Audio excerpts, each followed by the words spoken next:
Hi, all. Welcome to Kinsey Schofield Unfiltered. My first guest, I'm very excited to say, is I can't believe I've known you for so long, Kevin O'Sullivan. I've known you Yeah, for man, yeah. years now. We throw it back to the Johnny Depp and Amber Heard trial. Oh my But God, it's that long, is it? I know. Listen, But you, Kinsey.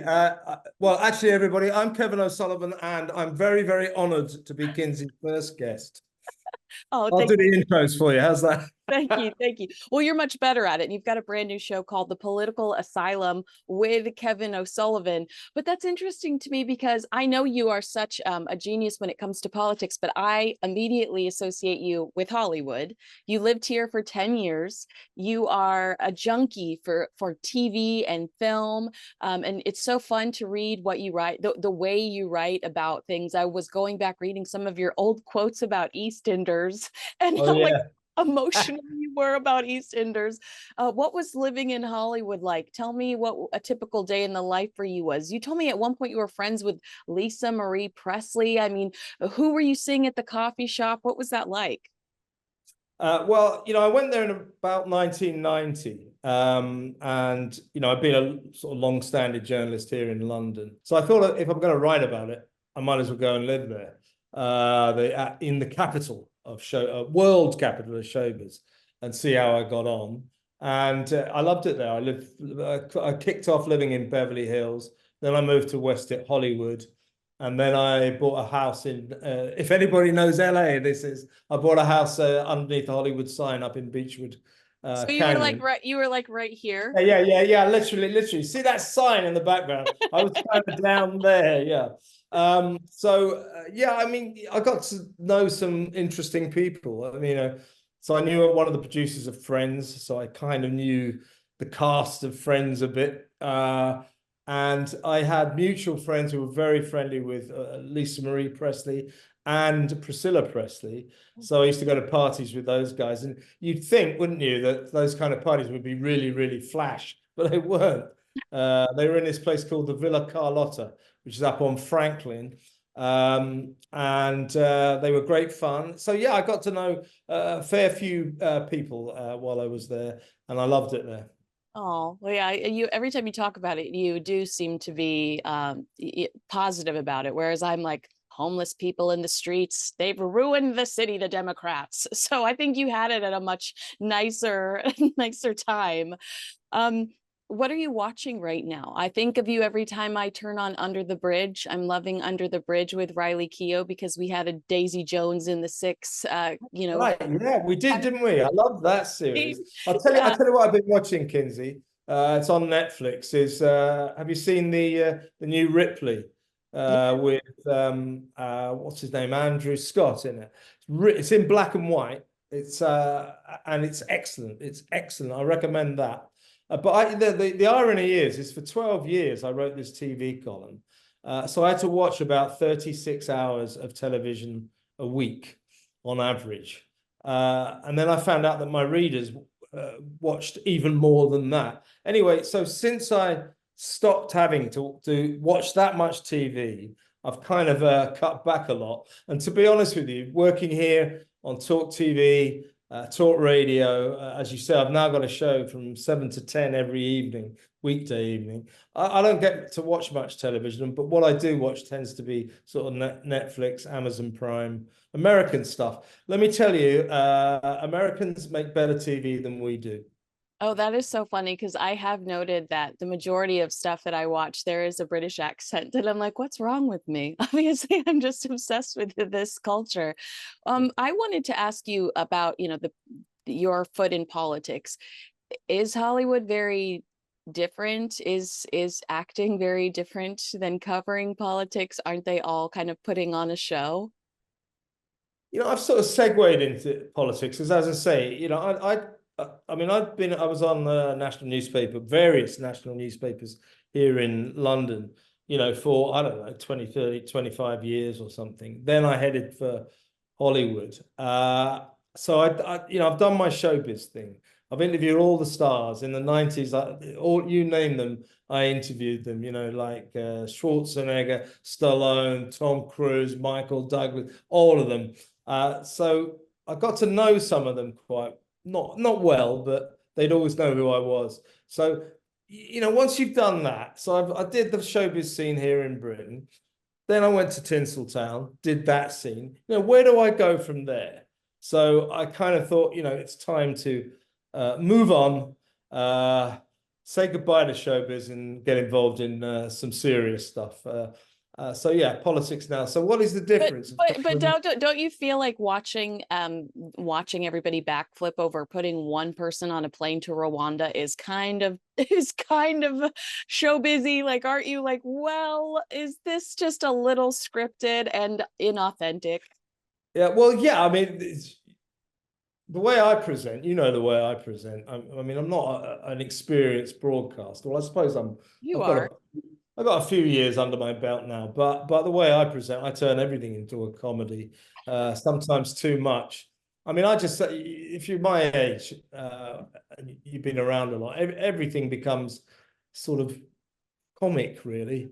It's sort of as you say, our migrant crisis and putting, yesterday, yeah, we've sent someone to Rwanda. This is after 3 years. The scheme has been in place for 3 years. We have sent one migrant to Rwanda. So if you can't laugh at that, then you can't laugh at anything. I mean, so everything in the end becomes quite comic. But then again, you have to take it seriously as well, because these are the people that govern the country. These are the people that rule us. And I'll tell you what is interesting is the parallels between America and Britain. Pretty much I think that the both cultures were always kind of close, but they've come closer and closer. We have the same problems. We have the same political problems. We have the same type of politicians. And it seems to me sometimes that both countries are going to hell in a handcart. Yeah, I watch your show quite often and think the same thing when we have people pouring over our borders with little to no restrictions. And yeah, we have the same concerns constantly. One question I wanted to ask you, based on just looking at the evolution in your resume and even watching how you've transitioned over the last few weeks, which you kind of joked about on your very first show. You were like, here I am 2 years later, and Yeah, yeah, I'm yeah. doing it again. Now, where was I? Yeah. Exactly. Dot dot dot to be continued. But I feel like the reason that you are successful is you have certain characteristics, and one of them being you just persevere. You not only I feel like I've never seen you be unkind to somebody, but you just go with the flow and you figure it out. Um, do you think that that's one of the characteristics that Prince Harry lacks? Another character we talk about consistently is that, because just watching you, you work because you change, you evolve, you deal with the circumstances you're given, and you bring the joy to that environment. So I just wonder if that's what Harry lacks when it comes to his work ethic and just making things around him work. It's interesting what you say about work ethic. I mean, I'm by nature a lazy person, but I work my backside off. I mean, I barely have a spare moment, which, can be exhausting, but it's good for you. It's good to be busy, and Harry should take note of that. And that man is not busy. What the hell does he do with his life? I mean, Meghan now is very busy making pots of jam, so that's good to know. And meanwhile, her husband, who knows what they're doing? And funny enough, just been writing an article about it, about this weekend coming up, or next weekend, May the 8th. Harry will be over in London. Now, that I've always said, I've been on air, I've always said, let me tell you, Meghan Markle will never set foot in Britain again. Everyone said 2 weeks ago, oh, Harry's coming over for the 10-year anniversary of the Invictus Games. Meghan definitely will accompany him. Oh, yes, yes, yes. I said, I don't think so. Oh, no, she'll love the publicity. Guess what? She's not coming. Right. He's coming over for a special Thanksgiving service at St. Paul's Cathedral. Now, when he launched the Invictus Games, by the way, the Invictus Games is excellent. I'm not knocking the Invictus Games. It's an excellent event for war wounded heroes. Who could have a go at that? Absolutely not. Great event. Good for you, Harry. Now, when he launched it in 2014, All the royal family backed him. King Charles turned up at the inaugural event. So did Queen Camilla. Well, of course, he was Prince Charles there. Then Camilla, Prince William, Kate, they were all there. And this time, guess who's coming to the to St. Paul's? None of them, not a single one of them. So that's how far he's fallen. I mean, I know that they all support the Invictus Games. Who wouldn't? But they're not supporting him. They're not going to St. Paul's Cathedral. Now, the big question is, obviously, when he comes to London without his wife, who will he see? He won't be seeing William because they hate each other. He won't be seeing Kate because she hates him more than even William does. Won't be seeing Camilla because he described Camilla as the villain of the story. Let me tell you, Camilla doesn't even want to be in the same postcode as him, and none of the other royals. So there's a chance, because his dad, the king, is a soft-hearted guy. There's a chance that he might see his dad, but not at that Thanksgiving service. So he'll fly in like the pariah he's become. And here's another thing, Kinsey. He's not staying at any royal residence. He'll be staying at a hotel. He'll fly in like the pariah he's become. He'll go to that Thanksgiving service. He's making a reading there. By the way, there's a rumor that the only other dignitary there might be the actor Damian Lewis. So that'll be about it for him. Then after that, he'll fly to Nigeria to meet his wife for this really weird pretend royal tour. Right. What's that about? They're going to go around Nigeria acting as if it's a royal tour. It's not. It's two people going on pretending they're on a royal tour. You know, she's not royal. And he's a lot less royal than he used to be. So what is that about? I really can't get my head around it. It's just that the optics. They want their pictures taken. They found people that will play their game, so they're going to chase after it. Go where you're celebrated, not where you're tolerated. And they're going to, they're going to make them look like these celebrated leaders and cultural leaders. And they're Harry and Meghan need the photos, and they need that positive attention because they rarely get any. Can I ask you a question? I haven't seen anyone else bring this up. I know that we say Meghan is uncomfortable in the UK. Meghan fears for her safety in the UK. How much of the fact that we did not get the results of the bullying report do you think comes into Meghan's disdain for the UK or uninterest in coming to the UK? Do you think she's fearful that the palace could release this secret bully investigation and that they have this over her head, and perhaps that's why she doesn't want to enter the country again or ruffle feathers over there specifically? Listen, I think, obviously we all mourn the death of the Queen and we all loved the Queen, but she wasn't infallible. She made mistakes. Remember Diana? She screwed that up, the death of Diana. And she really screwed up this Meghan investigation. She called for an investigation into mass allegations of bullying by the gruesome twosome, Ginger, Whinger, Harry, and Mad Meghan. So they were apparently bullies to their staff, so much so that under pressure, the Queen called for an investigation, an independent investigation.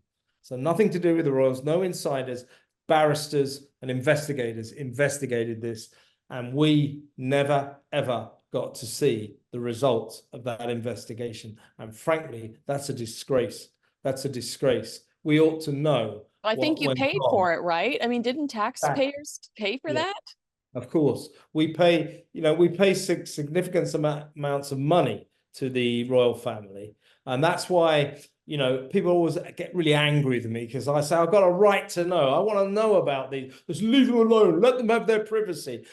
Let them have as much privacy as everyone has a right to, but there's a line we have to draw. At a certain point, we have to know about these people because we pay for them, and that investigation should have been transparent. And I kind of think one day, probably accidentally, it may well emerge. But I think, to go back to your original question, why won't she come to Britain?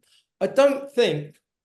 Although I'm sure she is trepidatious about that investigation, I don't think it's because she fears that might be released or she fears the palace might do anything. She won't come here because she doesn't like us and we don't like her. She loves to be loved, but we don't like her. We have every reason not to like her. And also, we don't like Harry much anymore because both of them told me and everybody living in Britain today, you're a bunch of racists. You're the beneficiaries of slavery. We abolished slavery 32 years before America. We abolished it, I think, in 1833. Why are they getting their knickers in a twist about something that got abolished in 1833? Why are they calling me a beneficiary of slavery? Of course I'm not.